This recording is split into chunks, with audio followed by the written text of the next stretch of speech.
আসসালামু আলাইকুম। আজকের সর্বশেষ সংবাদ জানাবো আমি নুসরাত। প্রথমেই জানিয়ে দেব সংবাদ শিরোনাম। কোনো আধিপত্যবাদ বা চোখ রাঙানিকে পরোয়া করা হবে না। আমি প্রথম বিদ্রোহ করেছি, জামায়াত আমিরের বক্তব্য ঠিক আছে বললেন কর্নেল ওলি।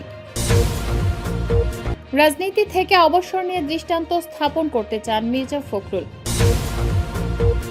সর্বশেষ জানাবো, বিএনপি মুক্তিযুদ্ধের চেতনায় বিশ্বাসী গণমানুষের দল বললেন সালাউদ্দিন আহমেদ।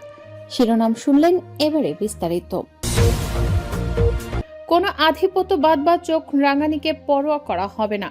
ত্রয়োদশ জাতীয় সংসদ নির্বাচনে বাংলাদেশ জামায়াত ইসলামী নেতৃত্বাধীন 11 দলীয় জোটের নির্বাচনী প্রচারণার অংশ হিসেবে গত মঙ্গলবার ও গতকাল বুধবার জামায়াত আমির ডাক্তার শফিকুর রহমান বৃহত্তর ময়মনসিংহ ও কুড়িগ্রাম জেলায় অনুষ্ঠিত জনসমাবেশে যোগ দিয়ে দলীয় ও জোট প্রার্থীদের পক্ষে ভোট ভিক্ষা করেন। ভোটে বিজয়ী হয়ে সরকার গঠন করতে পারলে তাদের সরকার পরিচালনা ও উন্নয়ন পরিকল্পনা বিষয়ে নানা প্রতিশ্রুতি দেন। গতকাল বুধবার জামায়াত আমির কুড়িগ্রাম সরকারি কলেজ মাঠে, লালমনিরহাট ও নীলফামারী জেলার সীমান্তবর্তী তিস্তা ব্যারেজ হেলিপ্যাড মাঠে এবং পরে টাঙ্গাইলের শহীদ স্মৃতি পৌর উদ্যানে অনুষ্ঠিত নির্বাচনী জনসভায় বক্তৃতা করেন। আমি প্রথম বিদ্রোহ করেছি, জামায়াত আমিরের বক্তব্য ঠিক আছে বললেন কর্নেল ওলি। বাংলাদেশ জামায়াতে ইসলামীর আমির ডাক্তার শফিকুর রহমানের এক বক্তব্যকে ঘিরে সামাজিক যোগাযোগ মাধ্যমে তৈরি হওয়া বিতর্কে আপত্তি নেই বলে জানিয়েছেন এলডিপির চেয়ারম্যান ও সাবেক সেনা কর্মকর্তা ডক্টর কর্নেল ওলি আহমেদ।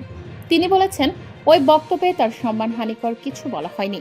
মঙ্গলবার 3 ফেব্রুয়ারি বিকেলে চট্টগ্রামের রাঙ্গুনিয়ায় 11 দলীয় জোটের এক সমাবেশ শেষে সাংবাদিকদের প্রশ্নের জবাবে কর্নেল ওলি আহমেদ একথা বলেন। কর্নেল ওলি আহমেদ বলেন, জামায়াতের আমির কোথাও বলেননি যে তিনি স্বাধীনতার ঘোষক।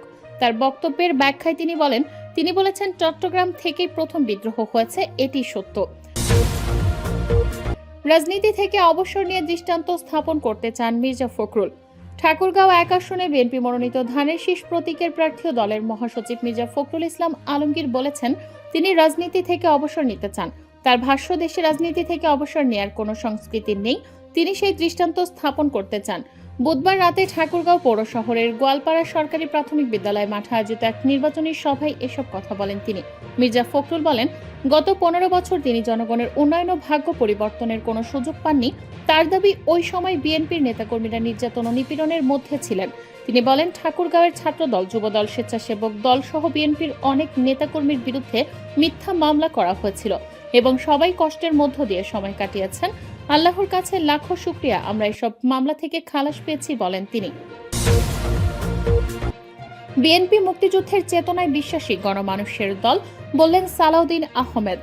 বিএনপির জাতীয় স্থায়ী কমিটির সদস্য সালাউদ্দিন আহমেদ বলেছেন, বিএনপি স্বাধীনতা ও মুক্তিযুদ্ধের চেতনায় বিশ্বাসী একটি গণমানুষের দল।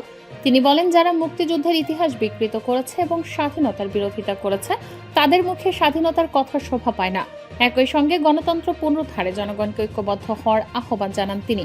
বুধবার 4 ফেব্রুয়ারি সন্ধ্যা 7:30টার দিকে কক্সবাজারের উখিয়ার কোটবাজার স্টেশন চত্বরে ধানের শীষের মনোনীত প্রার্থী শাহজাহান চৌধুরীর সমর্থনে আয়োজিত এক নির্বাচনী জনসভায় প্রধান অতিথির বক্তব্যে এসব কথা বলেন সালাউদ্দিন আহমেদ। জনসভায় সভাপতিত্ব করেন উখিয়া উপজেলা বিএনপির সভাপতি সারোয়ার জাহান চৌধুরী। প্রধান অতিথির বক্তব্যে সালাউদ্দিন আহমেদ বলেন, বিএনপি রাষ্ট্র ক্ষমতায় গেলে দেশের 18 কোটি মানুষের 36 কোটি হাতকে কর্মসংস্থানের মাধ্যমে উৎপাদনমুখী শক্তিতে রূপান্তর করা হবে। তিনি বলেন, আমাদের রাজনীতি ক্ষমতার জন্য নয়, মানুষের জীবনমান পরিবর্তনের জন্য। বিএনপি মানুষের হাতে কাজ তুলে দিতে বিশ্বাস করে। তিনি আরও বলেন, জনগণের মৌলিক চাহিদা নিশ্চিত করতে বিএনপি সরকার ফ্যামিলি কার্ড, কৃষি কার্ড ও হেলথ কার্ড চালু করবে।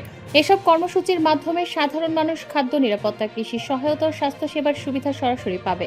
তার ভাষ্য অনুযায়ী দারিদ্র্য হ্রাস, কর্মসংস্থান সৃষ্টি এবং সামাজিক নিরাপত্তা জোরদার করাই এসব উদ্যোগের লক্ষ্য। জনসভায় বক্তব্য দেন ধানের শীষের মনোনীত সংসদ সদস্য প্রার্থী শাহজাহান চৌধুরী। বিশেষ অতিথির বক্তব্যে কক্সবাজার জেলা বিএনপির সাধারণ সম্পাদক অ্যাডভোকেট শামীম আরা স্বপ্না বলেন, অবাধ, সুষ্ঠু ও নিরপেক্ষ নির্বাচন হলে জনগণ ধানের শীষের পক্ষে রায় দেবে। তিনি বলেন, বিএনপি ক্ষমতায় এলে ভোটাধিকার ও বাকস্বাধীনতা পুনরায় প্রতিষ্ঠা করা হবে।